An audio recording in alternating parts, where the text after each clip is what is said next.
خدا کس طرح راضی ہو؟ لوگوں کو کیا بتائیں؟ جو یہ امت نبی کی بیٹی کا حیا نہ کر سکی، یہ امت کس طرح لوگوں کی بیٹیوں کا حیا کرے؟ یہ امت کس طرح لوگوں کی بیٹیوں کا حیا کرے؟ حیا کرو کہ پتہ چلے۔ خدا کہہ رہا ہے اے حبیب، ہم نے حسن زیدی صاحب کا جملہ ہے، وہ کہتے ہیں آل محمد کو جو اللہ نے دیے وہ فضائل تھے، جو امت نے دیے وہ مصائب تھے۔ اسی کی چوکھٹ پہ ستارہ نازل ہوا، اسی کی چوکھٹ پہ فرشتے اترے۔ تو پھر یہ مان لو جہاں فرشتے اترے تھے، جہاں چوکھٹ پہ ستارہ نازل ہوا، اسی کے در کو جلایا گیا، اسی کے در کو جلایا گیا، اسی کے در کو جلایا گیا۔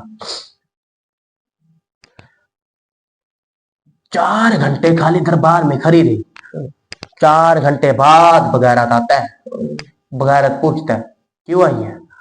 محمد کی بیٹی کہتی ہے حق لیں۔ سلمان کو کہے حق لیں۔ آگے تخت پہ بیٹھا حاکم کہتا کون سا حق؟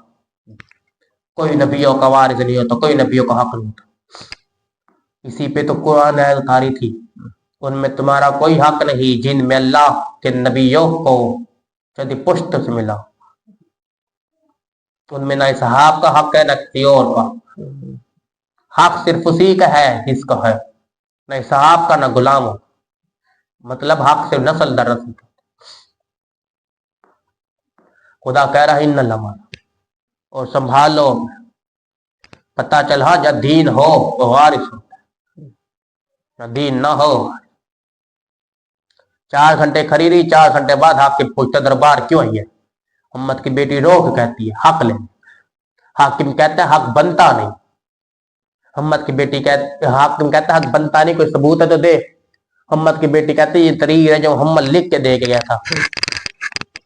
اب چچا سلمان کی طرح دیکھے، چچا سلمان یہ لے تحریر، اب وہ سلمان نے حاکم کو دی، حاکم نے تحریر پڑھی، 1400 بدماشوں نے کرسیوں پہ بیٹھ کے تحریر پڑھی، جیسے تحریر کا پڑھنا تھا ہر کسی نے تحریر کا پڑھ کر دیکھا، کسی نے پہلے نے تحریر پڑھی، پھر دوسرے نے تحریر پڑھی، پھر چوتھے نے، 1400 بدماش تحریر پڑھنے کے بعد کہا ایک حاکم کے ساتھ بیٹھا ہوا، اس نے حاکم سے تحریر کھینچی، حاکم سے تحریر کھینچنے کے بعد حاکم سے تحریر کھینچ کے تحریر کو پھاڑنا شروع کیا۔ معاف کرنا، خالی تحریر پھاڑی نہیں، پہلے تحریر پہ تھوپتا رہا ہے، اپنے نجسوں سے تحریر کو تھوپتا رہا، ٹکڑے پھینک دیے، اتنے میں جیسے تحریر پھینکی، 4 گھنٹے کھڑے ہونے کے بعد حاکم نے جو حال کیا، تحریر پھینکی، ایک ٹکڑا حسن نے چنا، ایک ٹکڑا حسین نے، ایک ٹکڑا فاطمہ نے۔ اب جب دربار سے گھر واپس خالی گئی نا، عزاداروں بادشاہ تھے، جب دربار آئی واپس گئی تو سفید ہو گئے، دربار آئی تو کمر سیدھی تھی، واپس گئی تو جھک گئی، دربار آئی تو عزاداران نے حسین بن علی معاف کرنا، دربار تو اپنے آسرے تھی،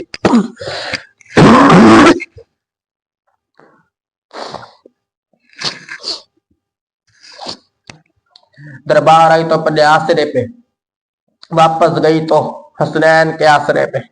اب جیسے ہی عزاداران نے حسین بن علی محمد کی بیٹی دربار سے گھر آئی نا، اب دربار سے گھر گئی تو مسلح پہ جا کے بیٹھ کے بی بی زینب رو کے کہتی ہے اماں یا نہ بیٹھ، یہ میری ماں کی جگہ ہے۔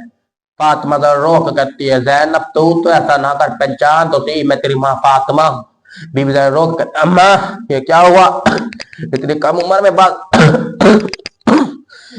عمر میں عمر میں بال سفید۔ فاطمہ رو کے کہتی زینب یہ سوال تجھے زیب نہیں دیتا۔ کہا اماں کیوں؟ کہا اگر یہ کوئی اور پوچھے تو پتہ چلتا ہے۔ کہا بی بی زینب رو کے اماں بتایا تو، کہا بی بی زینب رو کے بیٹی ایک بات بتاؤ، ام کلثوم اور زینب کو بتاتے ہو۔ فاطمہ یہ رو پڑی، کہا حسن کے سامنے امت نے مجھے تماچا مارا، حسن کے سامنے امت نے مجھے تماچا مارا ہے، اتنا کہنا تھا حسن کے سامنے امت نے مجھے تماچا مارا ہے۔ عزاداروں وہاں کوفے کے مدینے کے زمین میں زلزلہ آنے پر کے مدینے کی زمین میں زلزلہ کا آنا شروع ہونا تھا۔ کربلا حسن کے سامنے مجھے تماچا مارا گیا. کہا ماں حسن کے سامنے یہ کیسے؟ اب حضرت حسین ادھر سے ہجوم کا اکٹھا ہونا تھا. جیسے ہجوم اکٹھا ہوا نا، ہجوم جیسے اکٹھا ہو کے واپس آیا. اب ہجوم اکٹھا، کسی نے لکڑی اکٹھے کی، کسی نے نیزے اٹھائے، کسی نے تلوار اٹھائے. لکڑیوں کو اکٹھا کر کے ایک بلو نے لکڑی جلانا شروع کی. دروازے پہ لکڑیوں کا جلنا تھا. اب دروازے، یقین کرے دروازہ کے دروازے میں ہوتے لوہے کی میک کے دروازے ہوتے لکڑی کے لوہے کا جڑا ہوا. اب دروازے کا جلنا شروع تھا. لوہے کا جلنا کے لوہے کی میکوں کو چھلنا تھا. لوہے کی میکیں نہیں، اکیلی فاطمہ دروازے کو رو کے کھڑی تھی. 7,000 بدماش دروازے کو دھکا لگاتے تھے. جیسے ہی 7,000 بدماش دروازے کو دھکا لگاتے، اب جیسے ہی 7,000 بدماش دروازے کو دھکا لگاتے، وہ لوہے کی میکوں کو چھلنا تھا. اور فاطمہ کے چہرے پہ جیسے فاطمہ دروازے کے نیچے امت کو اوپر سے گزرنا تھا. اب فاطمہ کو ہوش آیا. کل حرام سارے ناظرین نے پھر تالوں میں تازیانہ مارا. پھر بھی اور جیسے فاطمہ اٹھی جو اس کے کہتے فضا علی کہاں ہے؟ فضا رو کے کہتے ہیں کبھی بھی علی کو مدینے کے لوگ گلی ہاتھ رسیوں میں رسیاں ڈال کے لے گیا. کہا فضا صندوق لا. کہا کبھی بھی کون سا صندوق؟ کہا وہ جو اب بی بی نے صندوق دی. جیسے بی بی فضا صندوق لے کے بی بی کیا کرنے لگے؟ بی بی فضا نے، فاطمہ زہرا نے صندوق اٹھایا. صندوق کو کھولا، محمد کی ابا کو دیکھا، محمد کے ابا کو دیکھا، ابا کو اتارا، محمد کے ابا کو پہنا، محمد کے مامے کو پہنا، محمد کے جوتے تھے. جیسے محمد کی طرح تیار ہوئی، محمد کی طرح تیار ہو گئی، کپڑے رسول پہ کمان کا رہنا. معاف کیجیے گا بابا، سب سے پہلے معاف کیجیے گا، انہوں نے آپ کی تعریف بھاری، میں چپ رہی. انہوں نے آپ کا حق نہیں دیا، میرا حق بنتا تھا، میں چپ رہی. کہ بابا انہوں نے میرا دروازہ جلایا، میں چپ رہی. ابھی تو آپ کا کفن بھی پرانا نہ ہوا زمین میں، اور انہوں نے میرے دروازے کو جلایا. پر بابا میں برداشت نہیں کروں گی. علی کو رسی ڈال کے لے گئے. اب ادھر سے بد دعا کا لحاظ اٹھا، ادھر سے اللہ کی آواز آئی یا علی سے روک لے، دین میں محمد کی میں. علی نے سلمان کو بھیجا. سلمان آئے، کبھی بھی بد دعا نہ کرنا. علی کہا دین میں محمد کی محنت بری ہے.